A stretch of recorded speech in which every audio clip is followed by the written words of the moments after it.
Ready to watch your money grow this year? What if I told you there is a way you can exponentially grow your money? Would you be interested? If you are, make sure to watch the entire video because we will talk about an awesome rule to help you achieve all of your financial goals this year. Today, we are talking about the 50-30-20 budget rule. I know you will perhaps have heard it or read it somewhere before, and maybe you even know one thing or two about this rule. In this video today, we explain exactly what this budget rule is and how to use the rule, what to do, what not to do so you can achieve your financial goals. One of the best and most popular tools happens to be the 50-30-20 rule for people who don't have time to track all their spending but want an easy way to manage their expenditure, save money, and get control over their money. The rule goes this way. It requires an individual to divide his or her expenditure into three broad categories: your needs, your wants, and saving or debt.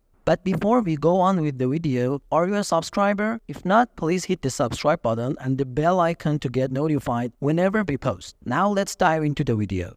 To help us illustrate this rule, I'd like you to say hello to Frank. Frank is simply a guy in the middle class earning $4,500 every month after tax. Using the 50-30-20 rule, Frank will have to divide his money like so. 50% of his money, which is $2,250, has to go into his needs. 30%, which is $1,350, into his wants, and 20%, which is $900, into his savings or to pay off debt. Just like Frank, you will need to divide your income into those categories. Simple, right? But let's take a closer look. Step 1. Limit your needs. Needs are things you can't live without. These include things such as housing, health, transportation, utilities, food, paying off debt, and the bare minimum for clothing, shoes, and other living supplies. Only include items you can't live without. If you don't have a budget list, this would be the ideal time to make one. Carefully analyze what you spend your salary on each month in this category. Financial gurus say this category should not be more than 50% of your monthly income. If it does, assuming you are in the majority that pays off about 50% of your paycheck for needs, then it gets serious. To do all that you need to do, just take a closer look at what you're spending your money on every month. Equally, monitor your expenditure to have a good idea of where your money is going. After knowing where your money is going, adjust your needs, cut back on non-essentials, and seek cheaper alternatives. Once your budget finally hits the 50% limit, you can now do the next step.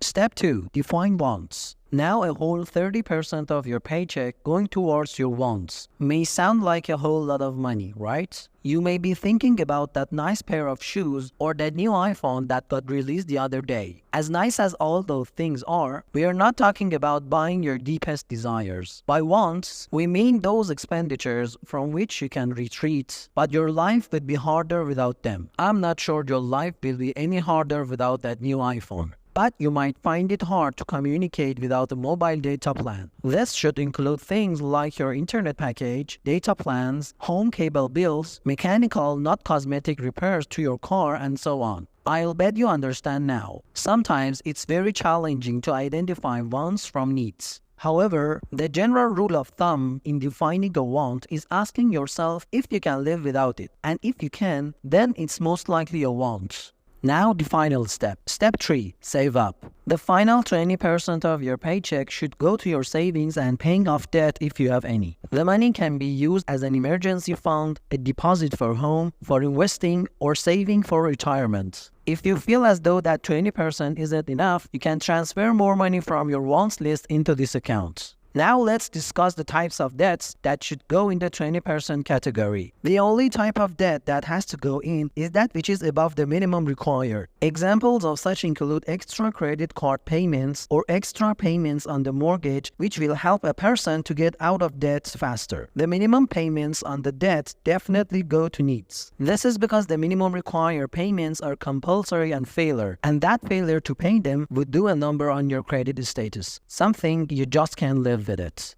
The 50-30-20 rule is great because it tracks your expenditure easily. Just 3 categories create a structure easy to follow, helping one to focus and manage money better. It's less detailed, hence ideal for someone who has a busy life and has minimal time available in a day. It really works out well for those people within the lower income earning bracket of $100 minus $6,000. It's however not ideal for high income earners due to the fact that they would be compelled to spend money unnecessarily on needs. The 50-30-20 rule has helped many people work their economy back on track. This rule is followed by so many financial experts. Scores of people having been in ghastly financial ruts have made it through by following this rule. Apply it today and you can be one of them. Well, there we go guys. If you're still here, then I bet you enjoyed it. So don't forget to hit that like button and add it to your saved playlist so that you can always check on it whenever you want. Thanks for watching, and as always, I shall see you in the very next one.